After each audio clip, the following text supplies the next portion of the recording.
ಸ್ನೇಹಿತರ, second Saturday ರಜಾ ಇತ್ತು. ಏನು ಮಾಡೋದು ಸ್ಯಾಟರ್ಡೆ ಸಂಡೇ ಅಂತ ಅಂದ್ಕೊಂಡಾಗ ನಮ್ಮ ಸ್ನೇಹಿತ ರಾಕೇಶ್ ಕಾಲ್ ಮಾಡಿದ್ರು ಈವ್ನಿಂಗು, ಈಚೆ ಹೋಗಿ ಬರೋಣ ಬಾ ಒನ್ ಡೇ ಟ್ರಿಪ್ ಅಂತ. ನಾನು ರಾಕೇಶ್, ಮಹೇಶ್ ಹಾಗೂ ಕಿರಣ್ ಅಂತೇಳಿ ನಮ್ಮ ಸ್ನೇಹಿತರ ಜೊತೆ ಹಿಂಗೆ ಹೊರಟ್ವಿ. ಎಲ್ಲಿಗೆ ಹೊರಟ್ವಿ? ತುಮಕೂರಿಂದ ಶಿರಾ ಹೈವೇಗೆ ಬಂದ್ವಿ. ಶಿರಾ ಹೈವೇಯಿಂದ ಆರಾಮವಾಗಿ ನಮ್ಮ ಸುಸೂತ್ರವಾದ ಪಯಣ ಶುರುವಾಗ್ತಾ ಸಾಕ್ತಾ ಹೋಯ್ತು. ಟೋಲ್ ಆಯಿತು, ಟೋಲಲ್ಲಿ ಕಟ್ಟಿದ್ದಾಯಿತು, ಅಲ್ಲಿಂದ ಮುಂದೆ ಹೊರಟ್ವಿ. ಹೋಗ್ತಾ ಮಾಮೂಲಿ ಅದೇ ಹರಟೆ, ಅದೇ ತರಲೆಗಳು, ಸಾಂಗ್ ಹಾಕೊಳ್ಳೋದು, ನಾವು ಜೋರಾಗಿ ಸಾಂಗ್ ಹೇಳೋದು. ಎಷ್ಟೋ ಸುಮಾರು ದಿವಸ ಆಗೋಗಿತ್ತು ಸ್ನೇಹಿತರೆ. ನಾವು ಈಚೆ ಹೋಗಿ ಫ್ರೆಂಡ್ಸ್ ಜೊತೆ. ನಮ್ಮ ಹುಡುಗ ಮಲ್ಕೊಂಡಿದ್ದಾನೆ, ಆರಾಮ್ಸೆ ಮಲ್ಕೊಂಡಿದ್ದಾನೆ. ನಮ್ಮ ಮಹೇಶ ಇಟಾಚಿ ಅಂತಾರೆ ಇವನ್ನ ಇನ್ನೊಂದು ಎರಡೆಗೆ, ಆರಾಮ ಮಲ್ಕೊಂಡ. ಈ ಟೋಲ್ ನೋಡ್ತಾ ಇದ್ರೆ ನಿಮಗೆ ಗೊತ್ತಾಗ್ತಾ ಇರುತ್ತೆ ಸ್ನೇಹಿತರೆ, ನಾವು ಬಳ್ಳಾರಿ ಹೈವೇ ರೀಚ್ ಆಗ್ತಾ ಹೋದ್ವಿ.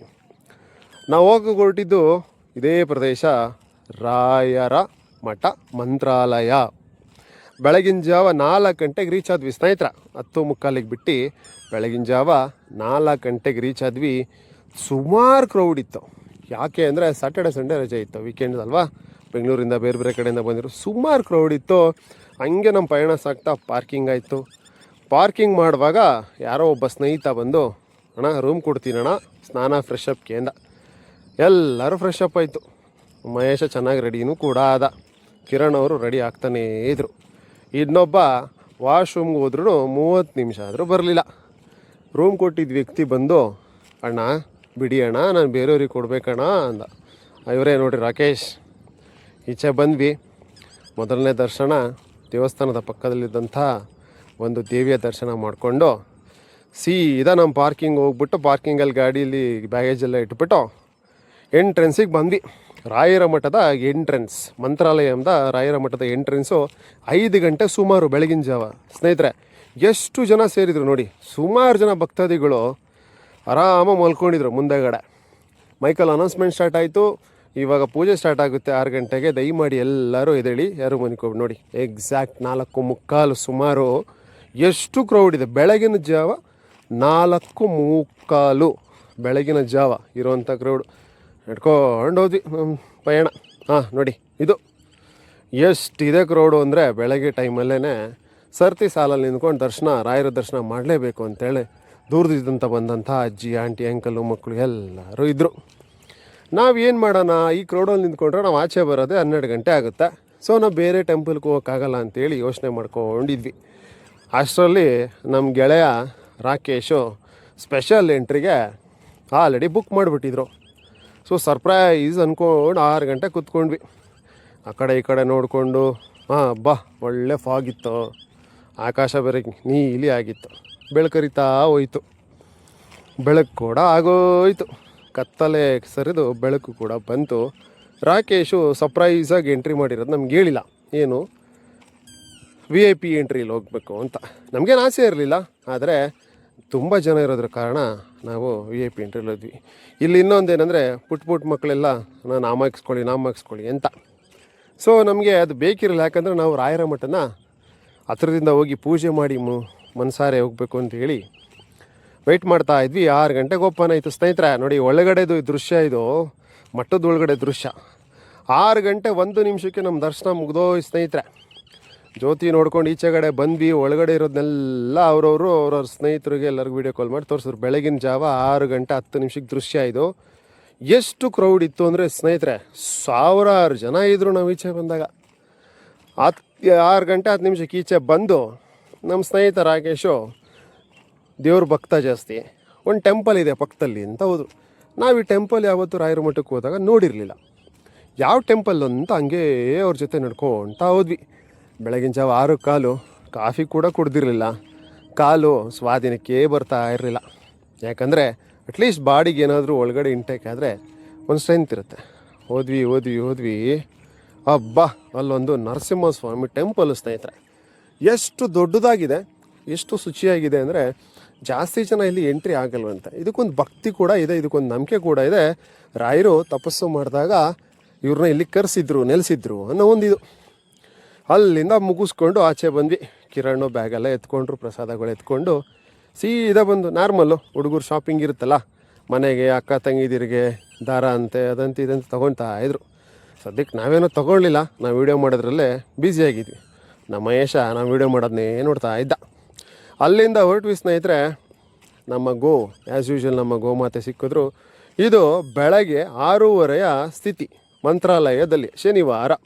ಎಷ್ಟು ಕ್ರೌಡ್ ಇದೆ ನೀವೇ ಅಬ್ಸರ್ವ್ ಮಾಡ್ತಾ ಬನ್ನಿ. ಅಲ್ಲಿಂದ ನಾವು ನಿಧಾನಕ್ಕೆ ಹೆಜ್ಜೆಗಳು ಹಾಕ್ಕೊಂಡು ಎಕ್ಸಿಟ್ ಕಡೆ ಬರ್ತಾ ಬಂದ್ವಿ. ಅಷ್ಟರಲ್ಲಿ ನಮ್ಮ ಸ್ನೇಹಿತ ಇನ್ನೊಬ್ಬ ಸಿಕ್ಕಿದ, ಅವನಿಗೂ ನಾವೇನೋ ಪ್ಲ್ಯಾನ್ ಮಾಡ್ಕೊಡ್ತೀವಿ. ಅಷ್ಟರಲ್ಲಿ ನಾವು ಪಾರ್ಕಿಂಗ್ ಮಾಡಿರೋ ಜಾಗದಲ್ಲಿ ಯಾರೋ 2 ವೀಲರ್ ಪಾರ್ಕ್ ಮಾಡಿದರು. ಸರ್ಕಿಸ್ಕೊಂಡು ನಮ್ಮ ಪಯಣನ ಸ್ಟಾರ್ಟ್ ಮಾಡಿದ್ವಿ. ಮಂತ್ರಾಲಯಮಿಂದ ಹಿಡಿದು ನಮ್ಮ ಪಯಣ ಮುಂದೆ ಹೋದಂಥದ್ದು ಎಲ್ಲಿ ಅಂದರೆ ಅದೇ ನೋಡಿ, ಅದೇ ಬರಡು ಭೂಮಿಗಳು, ಅದೇ ಕಪ್ಪು ಮಣ್ಣು, ಎಲ್ಲಿ ನೋಡಿದ್ರು ವಿಶಾಲವಾದ ವಿಸ್ತೀರ್ಣವಾದ ಹೊಲಗಳು. ನಮ್ಮ ಕಡೆ ಥರ ತೋಟಗಳೆಲ್ಲ ಇಲ್ಲ. ಹಳೇದೊಂದು ಬ್ರಿಡ್ಜು. ಆ ಬ್ರಿಡ್ಜ್ ಮುಖಾಂತರ ನಾವು ಸೀದಾ ಹೋಗಿದ್ದು ಎಲ್ಲಿಗೆ ಅಂದರೆ ಬೇರೆ ಎಲ್ಲಿಗೂ ಇಲ್ಲ ಸ್ನೇಹಿತರೆ. ಈ ಮಂತ್ರಾಲಯಂಗೆ ಹೋದವರೆಲ್ಲ ಕೆಲವು ದೇವಸ್ಥಾನಗಳ ಹತ್ರದಲ್ಲಿದೆ ಅಂತೇಳಿ ಅಲ್ಲಿಗೆ ಹೋಗ್ತಾರೆ ಆ್ಯಸ್ ಯೂಶ್ವಲ್ಸ್. ಸೊ ಅದರಲ್ಲೂ ನಮ್ಮ ಮಹೇಶ ವೀಡಿಯೋ ಕೂಡ ಮಾಡೋಕೆ ಅವನು ಸ್ಟಾರ್ಟ್ ಮಾಡ್ಕೊಂಡಿದ್ದ. ಯಾರಿಗೆ ತೋರ್ಸೋಕ್ಕೋ ಏನೋ ಗೊತ್ತಿಲ್ಲ. ಈ ಬ್ರಿಡ್ಜು ಹಳೇ ಕಾಲದ ಬ್ರಿಡ್ಜು. ಮಂತ್ರಾಲಯಮಿಂದ ನೀವು ಹೊರಟು ಆಂಜನೇಯಂದು ಒಂದು ಟೆಂಪಲ್ ಇದೆ.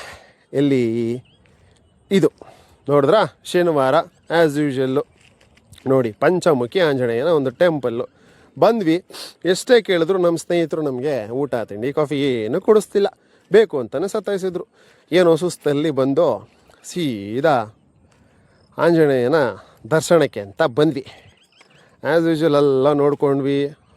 ನೋಡಿ, ಪಂಚಮುಖಿ ಆಂಜನೇಯನ ದರ್ಶನಕ್ಕೆ ಅಂತ ಹೋಗಿ ಸರತಿ ಸಾಲಲ್ಲಿ ನಿಂತು ನಮ್ಮ ದರ್ಶನ ಏನಿದೆ ಪ್ರೊಸೀಜರ್ನ ಫಾಲೋ ಮಾಡಬೇಕಂತ ದೇವಸ್ಥಾನದ ಮೇಲ್ಗಡೆ ಹತ್ಕೊಳ್ತಾ ಹೋದ್ವಿ. ಅಲ್ಲಿ ಪುರಾತನವಾದ ಒಂದು ಗದೆ ಕೂಡ ಇದೆ ಜೊತೆಯಲ್ಲಿ. ಅಲ್ಲಿ ಕೆಲವು ಸಣ್ಣ ಪುಟ್ಟ ಚಿಕ್ಕ ಚಿಕ್ಕ ದೇವಸ್ಥಾನಗಳೆಲ್ಲ ಇದೆ. ಇದೊಂದು ನಂಬಿಕೆ. ಇಲ್ಲಿ ಕಾಯಿನ ಕಚ್ಚಿಸ್ಕೊಂಡ್ರೆ ನೀವು ಹೇಳಿರೋದೆಲ್ಲ ನೆರವೇರುತ್ತೆ ಅನ್ನೋ ಒಂದು ನಂಬಿಕೆ ಅಷ್ಟೇ, ಆಯಿತಾ? ಓಕೆ, ಇಲ್ಲಿ ಒಂದು ಪಾದದ್ದೊಂದು ಗುರುತಿದೆ. ಅದು ನೋಡ್ಕೊಂಡು ಆ್ಯಸ್ ಯೂಶ್ವಲ್ ನಾವು ಮೆಟ್ಲತ್ಕೊತ ಮೇಲ್ಕೊಡೆ ಅಂತ ಹೋದ್ವಿ. ಸುಸ್ತಾಗಿತ್ತು, ಹೊಟ್ಟೆ ಹಸಿತಾ ಇತ್ತು. ಆದರೆ ಏನಂದರೆ ಒಂದು ನಂಬಿಕೆಗೆ ದ್ರೋಹ ಮಾಡೋಗಿಲ್ಲ. ಯಾಕಂದರೆ ಏನೋ ಒಂದು ನಂಬಿಕೆ. ಮೆಟ್ಲಂದು ಇಳ್ಕೊಂಡು ಮೆಟ್ಲನ್ನು ಹತ್ಕೊಂಡು ಆ ಕಡೆ ಈ ಕಡೆ ಕೊಂಡ್ಕೊಂಡು ದೇವ್ರ ದರ್ಶನ ಆಯಿತು. ಈಚೆಗಡೆ ಬಂದ್ವಿ. ಎಲ್ಲಿಗೆ ಬಂದ್ವಿ? ನಮ್ಮ ಪಂಚಮುಖಿ ಆಂಜನೇಯ ದೇವಸ್ಥಾನದ ಆಚೆಗಡೆ ಸುಸ್ತಾಗಿತ್ತು. ನಾನು ರಾಗೇಶ ಕೂತಿದ್ವಿ. ಕಿರಣ ಮಹೇಶನ್ನು ವೆಯ್ಟ್ ಮಾಡ್ತಾ ಇದ್ವಿ. ಜೈ ಶ್ರೀರಾಮ್ ಅಂತ ಘೋಷಣೆ ಮಾಡಿ ಅಲ್ಲಿಂದ ಹೊರಟ್ವಿ.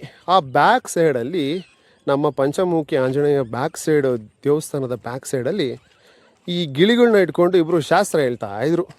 ನಮಗೇನಿದ್ರಲ್ಲಿ ನಂಬಿಕೆ ಇಲ್ಲ, ಆದರೆ ಅದು ಅವ್ರವ್ರ ನಂಬಿಕೆ, ಅವರವರ ವೃತ್ತಿ, ನಾವೇನು ಹೇಳೋಕ್ಕಾಗಲ್ಲ. ಸೊ ಯಾರೋ ಒಬ್ಬರು ಮೇಡಮು ಶಾಸ್ತ್ರ ಕೇಳ್ತಾ ಇದ್ರು. ಇನ್ನೊಬ್ರ ಹತ್ರ ಯಾರೂ ಇರಲಿಲ್ಲ ಪಾಪ. ಅವ್ರು ಗಿಳಿ ಹಿಡ್ಕೊಂಡು ಕಾಯ್ಕೊಂಡು ಕೂತಿದ್ರು, ಯಾರಾದರೂ ಬರ್ತಾರಾ ಅಂಥೇಳಿ. ಫೋಟೋ ತೆಕ್ಕೊಳ್ಳಿ ಅಂತ ಹೇಳಿದ್ರು. ನಮಗೇನು ಬೇಡ ಸರ್ ಅಂತ ಹೇಳಿದ್ವಿ. ಅಲ್ಲಿಂದ ಹೊರಟ್ವಿ.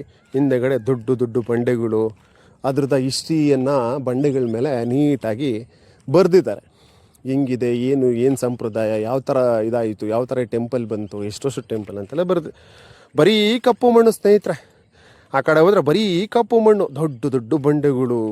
ಆ ಪರಿಸರ ನೋಡ್ತಾ ಇದ್ದರೆ ಆ ಬಿಸಿಲಿಗೂ ಆ ಪರಿಸರಕ್ಕೂ ತುಂಬ ಚೆನ್ನಾಗಿ ಅನಿಸುತ್ತೆ. ಹಿಂದೆಗಡೆ ಹೋದಾಗ ಅಲ್ಲೊಬ್ಬರು ದೇವಿಯ ಒಂದು ಪುಟ್ಟ ದೇವಸ್ಥಾನ ಇದೆ. ಆ ದೇವಸ್ಥಾನದ ದರ್ಶನವನ್ನು ಮಾಡಿಕೊಂಡು ಸುಸ್ತಾಯಿತು ಅಂತ ನನ್ನ ಜೊತೆ ಬಂದಂಥ 3 ಸ್ನೇಹಿತರು ಒಂದು ಸೀಬೆಹಣ್ಣು ತೊಗೊಂಡ್ವಿ. ಆ ಸೀಬೆಹಣ್ಣು 40 ರೂಪಾಯಿ.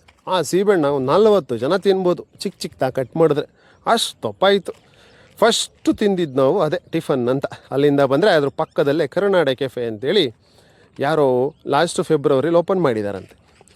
3 ಕಾಫಿ ಕುಡಿದ್ವಿ ಒಬ್ಬೊಬ್ಬರು 2 ಟೀನೂ ಕುಡಿದ್ರು. ಜೊತೆಯಲ್ಲಿ ಒಂದು 10 ಬಿಸ್ಕೆಟ್ ತಿಂದ್ವಿ. ಯಾಕಂದರೆ ಹೊಟ್ಟೆ ಹಸಿವಾಗಿತ್ತು. ನಮ್ಮ ಮಹೇಶ ಆ್ಯಸ್ ಯೂಶ್ವಲ್ಲು ಡಿಫ್ರೆಂಟು, ಇದೇನೋ ಲೆಮನ್ ಟೀ ಅಂತ ತೊಗೊಂಡಿದ್ದ. ತುಂಬ ಚೆನ್ನಾಗಿತ್ತು ಅಂತ ಹೇಳ್ದ. ಕರುನಾಡ ಕೆಫೆಯಿಂದ ನಾವು ಸೀದಾ ಹೊಲ್ಟಿದ್ದು ಎಲ್ಲಿಗೆಂದರೆ ಬೃಂದಾವನದ ಕಡೆಗೆ.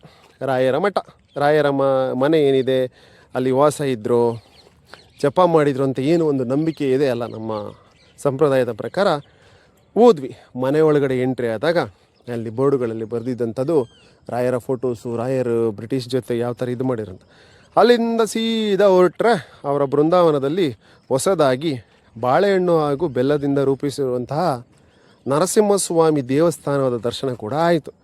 ಹಾಗೆ ಬೃಂದಾವನದಲ್ಲಿ ರಾಯರು ಎಲ್ಲಿ ಅವರು ತಪಸ್ಸನ್ನು ಮಾಡಿದ್ರು ಆ ಜಾಗ ಇರ್ಬೋದು, ಅದರ ಬ್ಯಾಕ್ ಸೈಡಲ್ಲಿರೋಂಥ ಹೊಳೆ ಇರ್ಬೋದು, ಅಲ್ಲಿನ ಈಶ್ವರನ ದೇವಸ್ಥಾನಗಳಿರ್ಬೋದು, ದೊಡ್ಡ ದೊಡ್ಡ ಗಂಟೆಗಳಿರ್ಬೋದು, ನಂಬಿಕೆ ಪ್ರಕಾರ ಏನೇನು ದೇವಸ್ಥಾನದ ಆಜುಬಾಜು ಇದೆ ಎಲ್ಲದ ದರ್ಶನ ಆಯಿತು. ಸೊಗತಾದ ಸ್ಮೆಲ್ಲು. ಯಾಕಂದರೆ ಅಲ್ಲಿ ಯೂಶ್ವಲಾಗಿ ನಮ್ಮ ಹಳ್ಳಿಗಾಡು ಪ್ರದೇಶಗಳಲ್ಲಿ ಏನು ಮಾಡ್ತಾರೆ ಅಂದರೆ ಹಸಿನ ಒಂದು ಬಗಡವನ್ನು ರೋಡಲ್ಲಿ ಸಾರಿಸಿರ್ತಾರೆ ಪೂಜೆ ಪುನಸ್ಕಾರಕ್ಕೆ. ಎಷ್ಟು ನೀಟಾಗಿ ಸ್ಮೆಲ್ ಬರ್ತಾಯಿತ್ತು ಸ್ನೇಹಿತರೆ, ಯಾವ ಪರ್ಫ್ಯೂಮು ಇಲ್ಲ. ಅಲ್ಲಿಂದ ನಾಗರಿಕಟ್ಟೆ ವಿಸಿಟ್ ಆಯಿತು. ಜೊತೆಯಲ್ಲಿ ನಮ್ಮ ಬಾಳೆಹಣ್ಣು ಹಾಗೂ ಬೆಲ್ಲದ ಇದರಲ್ಲಿ ಮಾಡಿರೋಂಥ ದೇವಸ್ಥಾನ ಲಕ್ಷ್ಮೀ ನರಸಿಂಹ ದೇವಸ್ಥಾನದ ದರ್ಶನ ಕೂಡ ಮಾಡಿದ್ವಿ. ಯೂಶ್ವಲಾಗಿ ಎಲ್ಲ ನಾವು ರೌಂಡ್ ಹಾಕಿದ್ದು ಆಯಿತು. ಮೂರು ರೌಂಡ್ ಆಯಿತು. ಬಂದ್ವಿ. ಅಲ್ಲೊಂದು ಮಂಟಪ ಮಾಡಿದ್ರು, ಅದು ಕೂಡ ನಮ್ಮ ಪ್ಯೂರ್ ಹಸುವಿನ ಗೋವಿನ ಸೆಗಣಿಯಿಂದ ಮಾಡಿರೋಂಥ ಮಂಟಪ. ಅಲ್ಲಿಂದ ನೋಡಿಕೊಂಡು ಮಾಮೂಲಿ ಯೂಶ್ವಲ್ಲು ನಮ್ಮ ವೀಡಿಯೋ ಮುಂದುವರಿಸ್ತಾ ಹೋದ್ವಿ. ಅಲ್ಲಿಂದ ಹೊರಟ್ವಿ 160 ಕಿಲೋಮೀಟ್ರ್ ಸ್ನೇಹಿತರು ಅಂದರೆ ಅಂಜನಾದ್ರಿ ಬೆಟ್ಟ. ನಮ್ಮ ಪುರಾತನದ ನಮ್ಮ ಆಂಜನೇಯ ಇಲ್ಲಿ ವಾಸ ಮಾಡಿದ್ರು ಅನ್ನೋ ಒಂದು ಪ್ರತೀಕ ಇದೆ ಸ್ನೇಹಿತರೆ. ಸುಮಾರು 4.25 ಗಂಟೆ ಸುಮಾರು ಊಟ ಮಾಡಿಲ್ಲ. ಅದಕ್ಕೋಸ್ಕರ ಪುರಿ ತಿಂದ್ವಿ, ಇಡ್ಲಿ ತಿಂದ್ವಿ, ಜೊತೇಲಿ ಪೂರಿ ಕೂಡ ತಿಂದ್ವಿ, ಖಡಕ್ ಮಿರ್ಚಿ ಮಂಡಕ್ಕಿ ಕೂಡ ತಿಂದ್ವಿ. ಸಿಕ್ಕಾಪಟ್ಟೆ ಖಾರ ಇತ್ತು. ಜೊತೇಲಿ ನಾವೇನು ಮಾಡಿದ್ವಿ, ಹತ್ತುತ್ತಾ ಸ್ಟಾರ್ಟ್ ಮಾಡಿದ್ವಿ. ಅದು ಹೋಗುವಾಗ ಗೋವುಗಳು ಸಿಕ್ತು, ಸುಮಾರು ಜನ. ಕೆಳಗಡೆ ರಾಮನ ಒಂದು ಸ್ಟ್ಯಾಚು ಇದೆ, ಅದ್ರ ಜೊತೆ ಒಂದು ಹನುಮನ ಒಂದು ಸ್ಟ್ಯಾಚು ಕೂಡ ಇದೆ. ಅಲ್ಲಿಗೆ ನಮಸ್ಕಾರ ಮಾಡ್ತಾ ನಮ್ಮ ಪಯಣವನ್ನು ಸ್ಟಾರ್ಟ್ ಮಾಡಿದ್ವಿ ಮೆಟ್ಲು ಅಂದ್ಕೊಂಡು. ಸ್ನೇಹಿತರೆ, ಎಷ್ಟು ಸೊಗಸಾಗಿದೆ ಅಂದರೆ ಅಂಜನಾದ್ರಿ ಬೆಟ್ಟ ನಮ್ಮ ಆನೆಗುಂದಿಯಲ್ಲಿರುವಂಥ ಕೊಪ್ಪಳ ಡಿಸ್ಟಿಕ್ಕು ಗಂಗಾವತಿ ತಾಲೂಕು ಆನೆಗುಂದಿಯಲ್ಲಿ ಇರುವಂತಹ ಈ ಅಂಜನಾದ್ರಿ ಬೆಟ್ಟ ನಾವು ಫಸ್ಟ್ ಟೈಮ್ ಹೋಗಿದ್ದು. ತುಂಬ ಚೆನ್ನಾಗಿದೆ ಸ್ನೇಹಿತರೆ. ಕಿರಿದಾದ ಜಾಗ, ಆ ಮೆಟ್ಲು ಹತ್ತುವಾಗ ಕೂಗ್ತಿರೋಂಥ ಜೈ ಶ್ರೀರಾಮ್ ಅನ್ನೋ ಘೋಷಣೆ, ಆ ಮೆಟ್ಲಲ್ಲಿ ಕಾಲು ಸ್ಪರ್ಶಿಸ್ತಿದ್ದಾಗ ಏನೋ ಒಂದು ಪಾಸಿಟಿವ್ನೆಸ್, ಏನೋ ಒಂದು ವೈಬ್ ಸ್ಟಾರ್ಟ್ ಆಗುತ್ತೆ ಸ್ನೇಹಿತರೆ. ನಂಬಿಕೆ ನಮ್ಮಲ್ಲಿರ್ಬೋದು, ಆದರೆ ಇದು ಯಾವುದು ಮೂಢನಂಬಿಕೆ ಅಂತಲೂ ಹೇಳೋಕ್ಕಾಗಲ್ಲ. ಯಾಕಂದರೆ ಏನೋ ಒಂಥರ ವೈಬ್. ಆ್ಯಸ್ ಯೂಶ್ವಲ್ ನೋಡಿ, ಸಿಕ್ಕಾಪಟ್ಟೆ ಕಿಗ್ಗಿರಿದ್ರೆ ಸೀದಾ ಮೇಲ್ಗಡೆ ರೀಚ್ ಆದ್ವಿ.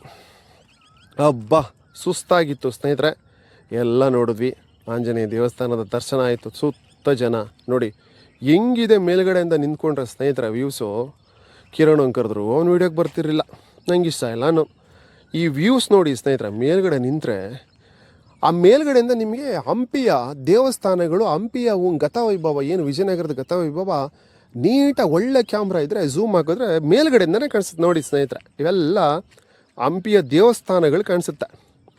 ದೊಡ್ಡ ದೊಡ್ಡ ದೇವಸ್ಥಾನಗಳು, ನಮ್ಮ ವಿಜಯನಗರ ಸಾಮ್ರಾಜ್ಯದ ದೇವಸ್ಥಾನಗಳು ಏನಿದೆ ಅದೆಲ್ಲ ನಮಗೆ ಕಾಣಿಸ್ತಾ ಹೋಗುತ್ತೆ ಸ್ನೇಹಿತರ ಮೇಲ್ಗಡೆ. ಈಗ ನೋಡಿ, ಇಲ್ಲಿ ಹೊಡೆದಿರೋಂಥ ಕಾಯಿ ಇರ್ಬೋದು, ದೇವಸ್ಥಾನದಲ್ಲಿ ಯೂಸ್ ಮಾಡೋಂಥ ಕಾಯಿ, ದೊಡ್ಡದು ಗಂಟೆ ಇದೆ, ಎಲ್ಲ ನೋಡಿದ್ವಿ. ನೋಡಿದ್ದಾಯಿತು.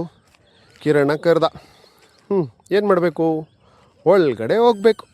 ಸರ್ತಿ ಸಾಲಲ್ಲಿ ಅಂಜನಾದ್ರಿ ಬೆಟ್ಟದ ಮೇಲಿರುವಂಥ ನಮ್ಮ ಬಜರಂಗಿಯ ದೇವಸ್ಥಾನದ ಒಳಗಡೆ ಹೋಗುವಂಥ ದೃಶ್ಯ. ಒಬ್ಬ ಸ್ನೇಹಿತರೆ ನೋಡಿ, ಹಂಪಿ ಎಷ್ಟು ಕ್ಲಿಯರಾಗಿ ಕಾಣಿಸುತ್ತೆ ಅಂದರೆ ಇದ್ರ ಮೇಲೆ ನಿಂತರೆ ಸ್ನೇಹಿತರೆ, ಅಂಜನಾದ್ರಿ ಬೆಟ್ಟದಲ್ಲಿ ಇದು ನೋಡಿ 25 kg ಇರುವಂತಹ ಒಂದು ಕಲ್ಲು. ಇದು ಒಂದು ನಂಬಿಕೆ ಇದೆ, ಇದನ್ನು ರಾಮನ ಸೇತುವೆ ಇದು ಮಾಡುವಾಗ ಯೂಸ್ ಮಾಡಿದ್ರು ಅಂತ ತೇಲ್ತಾ ಇದೆ. ಹಬ್ಬ ಮೈ ಜುಮ್ ಅನ್ನಿಸ್ತು. ನಂಬಿಕೆನೇ. ವ್ಯೂಸ್ ನೋಡಿ ಸ್ನೇಹಿತರೆ, ಸುತ್ತಲೂ ಬೆಟ್ಟ. ಹಬ್ಬ ಬಿಸಿಲು ಬೆವು ತೋಗಿ ಸಾಕಾಗ್ಬಿಟ್ಟಿತ್ತು.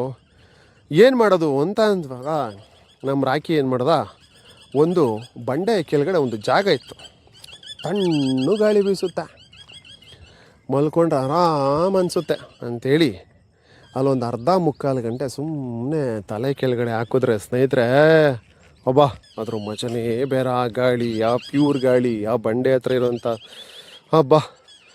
ಅಲ್ಲಿಂದ ನೋಡ್ಕೊತ ನೆಕ್ಸ್ಟ್ ಬ್ಯಾಕ್ ಅಗೇನ್ ಇಳಿತಾ ಬಂದ್ವಿ. ಅಲ್ಲಿ ಆ್ಯಸ್ ಯೂಶ್ವಲ್ ನಮ್ಮ ಬಜರಂಗಿಯ ಶಿಷ್ಯಂದಿರು ಕೋತಿಗಳು ಸಿಕ್ಕಿದ್ವು. ಕೈಲಾಗಿ ಸೇವೆ ಆಯಿತು. ಅಲ್ಲಿಂದ ಇಳಿತಾ ಬಂದ್ವಿ. ಇಲ್ಲೇನಂದರೆ ಸ್ನೇಹಿತರೆ, ಇನ್ನೊಂದು ಅಬ್ಸರ್ವ್ ಮಾಡಿದ್ದು, ನಮ್ಮ ಸಂಪ್ರದಾಯದ ಪ್ರಕಾರ ಕೆಲವು ಹೆಣ್ಮಕ್ಳುಗಳು ಎಷ್ಟು ವರ್ಷಾಗಿ ಬಟ್ಟೆಗಳ್ನ ಹಾಕ್ಕೊಂಬಂದಿದ್ರು. ತಂದೆ ತಾಯಿ ಜೊತೆಯಲ್ಲಿ ಬಂದಾಗಲೂ ಕೂಡ ದಯಮಾಡಿ ಅದೊಂದು ಚೇಂಜ್ ಮಾಡಬೇಕು ಅನ್ನೋದು ಅಷ್ಟೇ. ತಂದೆ ತಾಯಿಗಳು ದಯಮಾಡಿ ಎಲ್ಲಿ ಹೆಂಗೆ ಇರಬೇಕು ಅನ್ನೋದು ನಿಮ್ಮ ಮಕ್ಳಿಗೆ ನಿಮ್ಮಿಷ್ಟ. ಆದರೆ ನಮ್ಮ ಭಕ್ತಿಗೆ ತೊಂದರೆ ಮಾಡಿಬಿಡಿ. ಬಾ ಕೆಳಗಡೆ ಇಳಿದ್ವಿ, ಸುಸ್ತಾಗೋಗ್ಬಿಟ್ಟಿತ್ತು ಸ್ನೇಹಿತರೆ. ತೋಗಿದ್ವಿ, ಅದ್ರಲ್ಲಿ ನೋಡಿದ್ರೆ ಅಲ್ಲೊಂದು ಹಾವು ಬೇರೆ ಕಾಣಿಸ್ತು ಕೆಳಗಡೆ ಇಳಿದಾಗ ನೀರಲ್ಲಿ. ಕೆರೆ ಅಂತಾರೆ ಇದನ್ನು. ಏನು ಸರಾಗವಾಗಿ ಹೋಗುತ್ತೆ ಅಂದರೆ ಸ್ನೇಹಿತರೆ, ಕೆರೆ ಅವು ನೀರಲ್ಲಿ ಎಲ್ಲರಿಗೂ ಗೊತ್ತಿರುತ್ತೆ, ತುಂಬ ಸ್ಪೀಡಾಗಿ ಹೋಗುತ್ತೆ. ಯಾಕಂದರೆ ಅದಕ್ಕೆ ನೀರನ್ನೇ ಮೇಜರಾಗಿರುವಂಥ ಒಂದು ಮೇಜರ್ ಪ್ಲೇಸ್ ಅದು ಅಲ್ಲೇ ಕೂಡ ಜಾಸ್ತಿ ವಾಸ ಮಾಡುತ್ತೆ. ಫೈನಲಿ ಕೆಳಗಡೆ ಇಳಿದು ಬಂದು ಸ್ನೇಹಿತರೆ ನಮ್ಮ ಬ್ಲಾಗ್ ಮುಗಿಸಿದ್ವಿ. ಹೇಗಿದೆ ಅಂತ ನಿಮ್ಮ ಅನಿಸಿಕೆ ಹೇಳಿ.